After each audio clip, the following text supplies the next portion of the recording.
Greetings everyone, this is Rambling Collector here, and welcome back for another book review on this channel.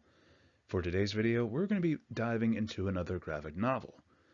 One in which I was actually thoroughly surprised, and it has left me craving for more, with it being the first steps into a much larger series.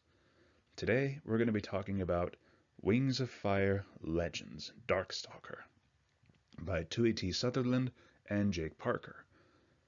Now, a little bit of backstory on this one. I actually received this graphic novel as a Christmas gift from my parents, along with a couple of other books, but those will be a future video, at least further down the line. But I honestly did not know what to expect going into this graphic novel, as I had heard of the Wings of Fire series in passing, but had never actually read it myself. So this one was actually a really surprising, but also very gateway opening type of book, and in my opinion, this is just going to drive me down another rabbit hole for another high fantasy series, but you know what? I am completely here for it. But before I do get too into it, let's go ahead and talk about the video, or at least the book itself, I should say. So first and foremost, Wings of Fire Darkstalker, being my first exposure to the Wings of Fire series proper, it has left me intrigued for more, especially with it being both a prologue and a character-focused book, showcasing a large, high fantasy world filled with dragons of various sizes, colors, and even clans. Darkstalker himself being a hybrid of a Nightwing and Icewing dragon. Now, the one thing I did like from the get-go is that we had dragons of very high intelligence and deep-rooted magical power, but more than that, we had a whole dragon society going on, with various different clans and different types of dragons, each one being based on a different part of their lands. We had the Night Wings, the Ice Wings, the Sea Wings, the Fire Wings. I think you might get it from this point. But more than that, the characters in this story, and especially reading Darkstalker's story, from his birth to his rise to power and his eventual fall, it really made for some engaging reading from start to finish, especially alongside the characters of Fathom and Clearsight as POV characters, along with Darkstalker himself. Now, while this graphic novel is fairly short at around 200 pages, the story it tells is very well done, and I do understand that there is also an official novelization for this as well. But in my opinion, starting off with the graphic novel, in my opinion, was actually a really good way to open up the gates for me to want to explore more about this series. At least further down the line, once I've actually tampered down my collection, at least quite a bit more. Let's be real here. But all that being said, it really blew me away with how much I really wanted to read more. I wanted to know, who was Darkstalker? How does he impact the story? Does he play a bigger role throughout the series? I don't know. See, the thing is with me and reading books like this that are either prologues or are very character-based like this, and as serving as a larger piece of mythos to the overarching story of a book series, I feel like that actually is a good way to get in. Because in my opinion, it allows the reader to become curious. It makes you want to see more of what exactly is going on in this world. It makes you curious to learn how more involved is this character. How much of an impact do they serve throughout the entire series? Do we see them again? Are any of these characters going to reappear further down the line? And especially with this being a prologue, we see how much this might impact the main story. But again, I myself don't know because I've never read this series, but I am curious to see more. And that is one thing that I loved about this graphic novel. It made me curious. It was a little bit of a gateway drug, if you will, to want to learn more about the Wings of Fire proper. But anyway, let's move on to the next part. But more than that, beyond just a really good story, it had a really fantastic art style. Very clean, in some cases cartoony, but maybe not cartoony is the right word. Maybe expressive would be the right word here, because with the thing involved here is that dragons are these huge, colossal, titanic beings that feel and are larger than life, much larger than us humans. But here, with this graphic novel, it goes out of its way to express the fact that while these dragons are huge mythical creatures, they can feel emotions and aggravations similar to us humans. They have wins, they have tragedies, they have wars and fighting, they have love. And that's one of the things that the artwork, I feel, really does well in expressing. These dragons feel the same way that we do. They can be as expressive as we are in many cases. And while the expressions can be a little bit exaggerated, I do feel like it gets the point across, especially with the absolutely gorgeous coloring here for some of these parts, because yes, while they do have a lot of white framing, when you look at the panels themselves, they are really well done. Really good lines and coloring. It really makes everything pop on the page the further you read. And that alone is a great thing for this book. Now, let's move on to the next segment here. So, a bit more of a cluttered conversation here, if I may. This is why I personally am such a huge sucker for things that are high fantasy, especially when it comes to dragons and magic. Because one of the big examples that I saw here was that dragons, again, they had a very rich society going on. They were very intelligent, they had their own rules and cultures and ways of life, depending on the clan. But of course, we also saw their different styles, the way they reacted, and most importantly, magic. One thing that I always love about magic sometimes in certain high fantasy stories is that there is a cost in one way or another, because let's face it, power like that does not come free. There is always going to be a catch or a cost to this magic. And that's one of the things I love from, say, dark fantasy stories in general, because at the end of the day, you can have this near limitless power, but there's always a catch. And that's one of the things that is shown here in the Wings of Fire series, because with the dragons, they have an especial fear of animus type dragons. One, because of how much of a rare breed they are, due to the fact that they are mind readers, sightseers, and by that I mean they're like future seers, but most of all, they have deep access to magic. But that magic, the more they use it, can really leave an infliction upon the soul.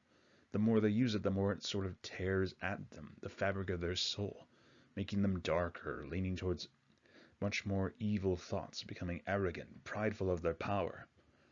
Because, as the old saying goes, absolute power corrupts absolutely.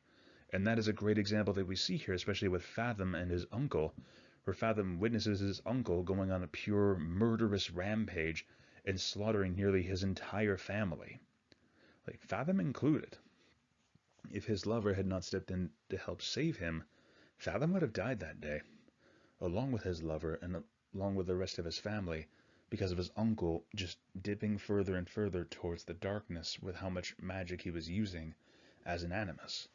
Darkstalker was another great example of this, because while he did have loopholes to get around using his magic in a much more safer way by writing them down on paper, the thing is, Darkstalker did eventually become more of a corrupted character. Not so much with his magic, but more so believing that his magic could solve all of his problems, and his reliance upon it to solve certain issues, especially with Farsight, with having some of her more darker visions of him being blocked off as a way, in his eyes, to help her to focus on the more brighter things in the future instead of being overwhelmed by all the good and bad possibilities, but also to increase her trust in him.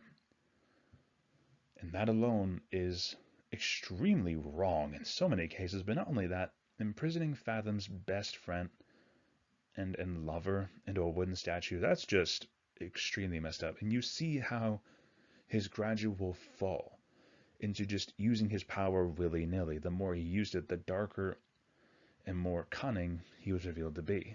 And in all honesty, while his fall is understandable, it does not excuse a lot of his actions here at all, if any.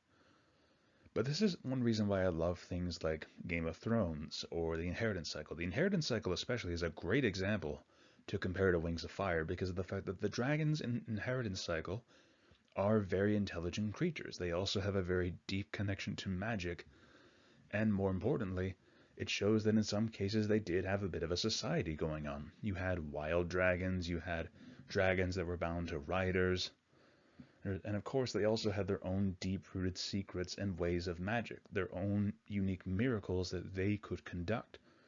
Because dragons were always seen as these majestic and beautiful and mysterious creatures in an inheritance cycle, and here in Wings of Fire I feel like that type of mythos is only expanded upon by creating full-blown dragon clans in different ways of life. But also we see the connection to magic part in Game of Thrones, due to in large part due to the fact that the resurgence of dragons with Dany's three dragons of Drogon, Viserion, and Rhaegal, how these three dragons are helping to reintroduce magic to the world, how magic is slowly coming back into the world of Game of Thrones over the course of the 5 books. And that is one of the things that I love, is when dragons and magic do have a very deep connection with each other and are interbound so deeply. But more than that, as well, seeing how magic does always have a cost. There's always a price. Especially, for another example, Game of Thrones, a lot of magic that we see used always comes at a cost. Greatest example being in blood sacrifice. Blood magic does indeed work in Game of Thrones, but it is a very costly thing. Especially with the phrase of only death can pay for life. A great sacrifice can mean life reborn. Such as how when Daenerys went ahead and sacrificed Mirri Maz Duur, or the comatose body of her husband Khal Drogo, all of that led to her 3 dragons hatching. These are some of the things that I just love in high fantasy, and how well they can just work so well in adding more mystery and more flavor to the setting. It really adds more to the mythos and really pulls in the reader to want to learn more about this world. You get sucked in with the different rules and consequences and things of magic and dragons. And this is one of the reasons why I feel like the Wings of Fire eventually will be a deep-rooted obsession of mine when I'm able to get my hands on some of those books, because everything in it just calls to me as a reader, especially for some of the favorites that I've had throughout my life when it comes to fantasy series in general. But I think I've raved on long enough. Let's move on to the final score. Overall, I would give Wings of Fire Legends Darkstalker a solid 10 out of 10 in my book. It was a really gripping story, a great gateway into the Wings of Fire series proper, and most importantly, Darkstalker as a character was a very fascinating study. Watching some of the things that he does for the love that he contains for some of the few precious people in his life does come back to bite him in ways that he never could have foreseen. But more importantly, this really was just an amazing read overall, and I cannot thank my parents enough for actually giving me this one for Christmas. It was a lot of fun to read, and frankly, this was a lot of fun to talk about and review. Now, if you guys have any suggestions for me, whether for the Wings of Fire proper, or if you have any other fantasy series related to dragons or magic that you think I would enjoy, please feel free to leave recommendations in the comment section down below. I always check them out, and I'm more than willing to take in suggestions and get to them whenever I can. And if you did like this video, feel free to leave a like, comment your thoughts on it down below, and subscribe if you like hearing a crazy man rambling about some of his books in his library. But it really helps also to support the channel and spread the word about more of these fantastic stories to others out there. And if you do want to check out some of the other comics that I've reviewed in the past, I will leave a link to that playlist. Or if you want to see some of the other books that I've reviewed on this channel, feel free to take a look at that one as well. I guarantee there will be something in there for anyone who loves to read, or if you're looking for something you have probably read in the past and want to hear my thoughts on it. Once again, thank you all for listening. This is Rambling Collector, signing off for now, and I will see you all in the next video. Have a great day, fellow readers.